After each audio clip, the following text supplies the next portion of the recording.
గురువుగారు, పూజా సమయంలో వస్త్రధారణ అంటే ఇందులో ఎంతో అనుమానం ఉంది. ఎందుకంటే, అంటే మనకి సమయం లేకనో, లేదంటే ఇంకా ఏ కారణాల చేతనో రకరకాల వస్త్రాలతోటి మనం ఆ హడావిడిలో పూజలు చేసుకుంటూ ఉంటాం. అసలు పూజా సమయంలో ఉండాల్సిన వస్త్రధారణ ఏంటి? అటు పురుషులకైనా, ఇటు స్త్రీలకి?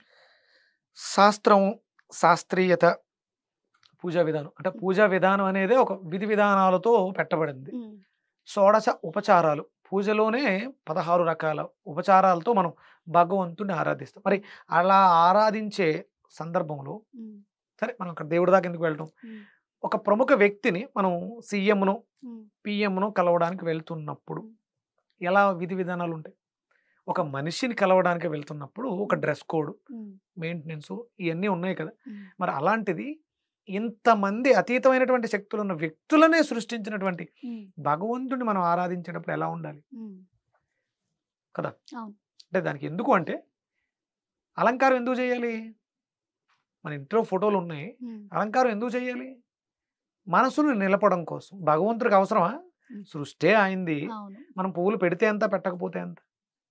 అంటే మన మనసును నిలపడం కోసం అలంకారంగా పుష్పాలని వాడతాం. హ్మ్. సుగంధ ద్రవ్యాలు వాడతాం. హ్మ్. అగరబత్తులు ఇవన్నీ కూడా మన సౌలభ్యం కోసం, మన ఆహ్లాదం కోసం. హ్మ్. నువ్వు ఆహ్లాదభరితంగా ఉన్నప్పుడు, హ్మ్. నువ్వు మనసు నిలకడగా పెట్టి, నీ లోపల ఉన్నటువంటి భగవంతుడిని హ్మ్. ఎదుట ఉన్నటువంటి వస్తువుల రూపంలో దర్శిస్తున్నావు అంతే. హ్మ్. ఆయన అక్కడ లేడు, హ్మ్. ఇక్కడే ఉన్నాడు. హ్మ్. కానీ లోపలికెళ్ళి చూడలేకపోతున్నాను కదా! హ్మ్. ఆ స్థితిలో నేను లేను కాబట్టి, హ్మ్. ఎదురుగుండా ఒక పేపర్ మీద ఒక చిత్రాన్ని పెట్టుకొని చూస్తూ హ్మ్. నాలో నేనే ధ్యానం. అందుకే అక్కడ మనం సంకల్పం చెప్పుకునేటప్పుడు ధ్యానం అని ఉంటుంది. లోపలికి వెళ్ళాలి. హ్మ్. నీలోకి నువ్వు ప్రవేశించు. రమణులు చెప్తారు. హ్మ్. బాహ్య ప్రపంచం కాదు, అంతర్ ప్రపంచం ఒకటుంది. దాని లోపలికి వెళ్ళడానికి ప్రయత్నించు.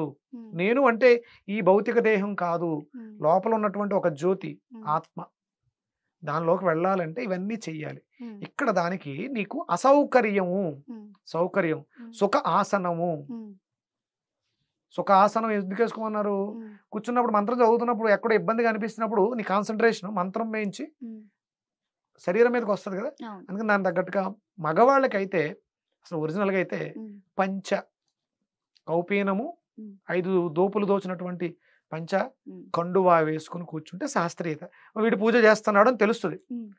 చిరిగిపోయిన డ్రెస్‌లో, టీ షర్ట్‌లో ఏసుకొని బయటికెళ్తే హ్మ్. అవతల వాడికి అర్థమైపోద్ది. ఆహార్యం హ్మ్. నువ్వు చేసే పనిని తెలియజేస్తది. హ్మ్. ఇక్కడ పూజ అనేది ఒక విధి విధానం ఉంది కాబట్టి హ్మ్. దానికి శాస్త్రీయత ఉంది. హ్మ్.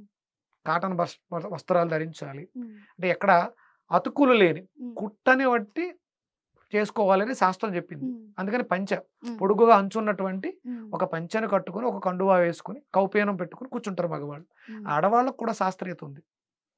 పెళ్ళైన వాళ్ళకొకటి హ్మ్. అంటే అక్కడ ఆచార ధర్మం ఉంది. హ్మ్. శరీర ధర్మాన్ని బట్టి హ్మ్. పెళ్లి అవ్వలేదు. హ్మ్. యవ్వనంలో ఉంది అమ్మాయి. హ్మ్. 12 ఏళ్ళు అంటే రజస్వల నియమాలకు తగ్గట్టుగా ఆ స్త్రీ ఉన్నప్పుడు హ్మ్. అక్కడ రజస్వల అయితే మీకు వస్త్రధారణ తెలుసు కదా! అవును. ఒక ఏజ్ వచ్చేంత వరకు అప్పటి వరకు రజస్వల అయ్యేంత వరకు గౌన్ ఉంటుంది. హ్మ్. అవును.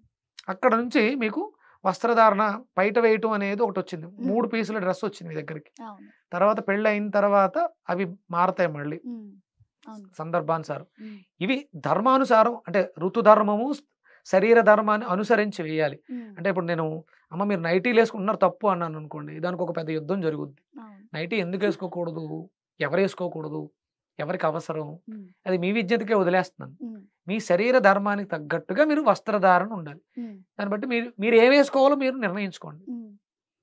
అంటే మన భారతదేశంలో మాత్రమే హిందూ సనాతన సాంప్రదాయాల్లో మాత్రమే సాంప్రదాయేతర వస్త్రధారణ అన్నారు. అవును. ఇంకెక్కడ కూడా ఇది లేదు.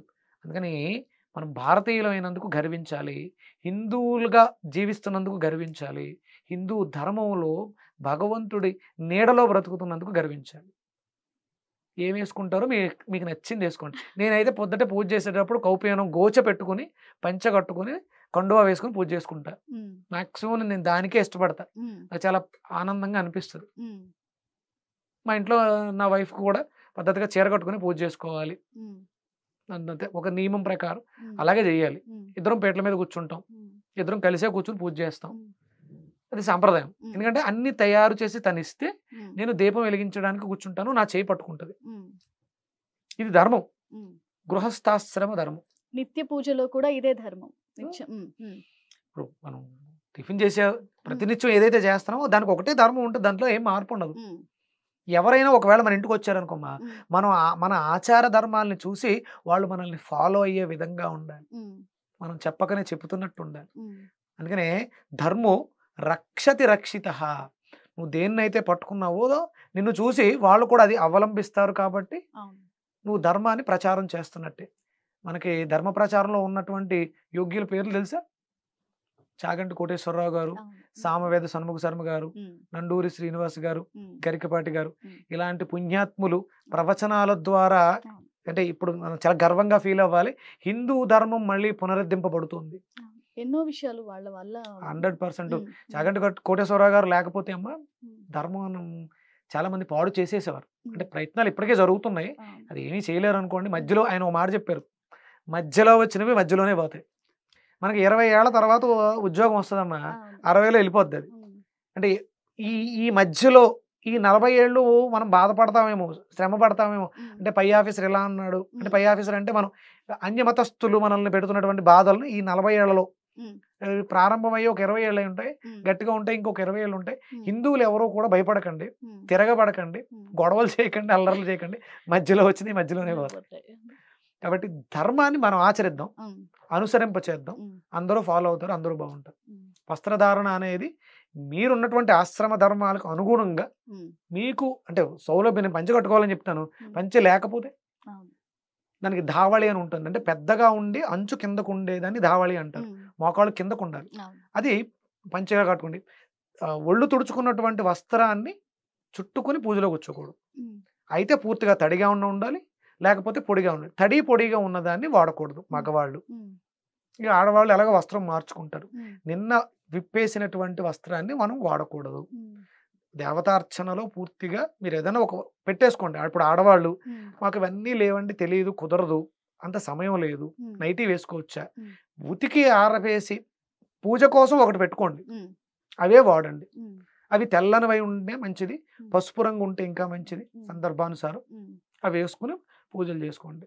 అంటే నియమాలు అయితే ఉన్నాయి, అది మీకు అలవాటు లేదు, కుదరదు అనుకున్నప్పుడు ఒక వస్త్రాన్ని, పూజ కోసం ఒక వస్త్రాన్ని పెట్టుకోండి, దాన్నే ధరిస్తూ దాన్నే మార్చుకుంటూ ఉండండి, సరిపోతుంది. అవకాశాన్ని బట్టి చెయ్యండి.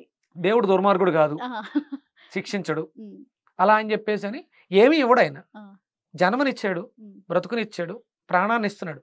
మేము దేవుడిని నమ్మం, ఎందుకంటే కనబడుతున్నాడా, ఏం చేస్తున్నాడు, నువ్వు బ్రతికున్నావు, చూస్తున్నావు, మాట్లాడుతున్నావు, తింటున్నావు, తిన్నది అరుగుతుంది అంటే కారణం ఎవరు? ఆయనే. నేను దేవుణ్ణి నమ్మను అనేవాడు లోపల కూడా ఆయనే ఉన్నాడు. ఆయన వెళ్ళిపోయాడు అనుకో అమ్మా, నేను నమ్మను అనే మాట కూడా నోట్లోంచి బయటికి రాదు. ఇంట్లో ఉండవు, వేరే చోటు ఉంది నీకు. నమ్మను అనే వాళ్ళ కోసం చెప్పే మాట ఆయన ఉన్నాడు. అంటే చాలా మంది ఛాలెంజ్లు చేస్తుంటారు, దేవుడు లేడు అని. పైన ఒకడు ఉన్నాడు కదా, చూస్తూ ఉన్నాడు కదా, ఆయన లేడు అనమనండి, ఆయన దేవుడు కాదు అనమనండి, ఏమవుదు ఆయనకి. మీకు తిన్నది అరగడం మానేస్తుంది, ఎందుకంటే లోపల ఉన్నది ఆయనే. అందుకని దైవం విషయంలో అశ్రద్ధ పనికిరాదు. శ్రద్ధ భక్తులతో పూజ చేస్తే అద్భుతమైనటువంటి ఫలితాలు. ధన్యవాదాలు గురుగారు. నిజంగా భక్తి శ్రద్ధ ఉంటే చాలు, ఏదైతే ఏంటి చాలా చక్కగా చెప్పారు. సూర్యోస్